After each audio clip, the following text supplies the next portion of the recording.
Okay, so there's a Zoom call that'll happen soon, and apparently it's by a Sheikh who learned under one of the scholars of Islam. The topic would be on importance of righteous friends. I don't know the Sheikh, and I haven't asked others if she was a reliable person. So I was just wondering if it would be permissible for me to join the Zoom call, even though I don't know whether she's reliable or not.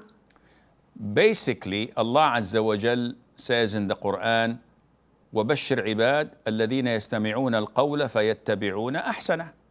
Give the glad tidings to my servants who listen and follow the best of speech. So we unfortunately don't have the luxury of picking and choosing most of the time. If a person gives us an advice or a reminder, it is not possible to just put it on pause and say, wait a second, and Google it and go to Facebook and LinkedIn and see the background of the person and see who criticized him and who praised him.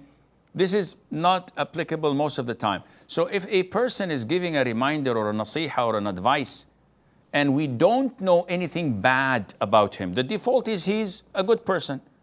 Go listen to what this sheikha has to say, take notes, and cross-examine whatever she says with the Quran and Sunnah and scholars of Islam to see whether it checks the boxes or not. And if it does, alhamdulillah, you've benefited. And if it doesn't, now you know next time I have to raise some red flags, and Allah Azza wa Jal knows best. This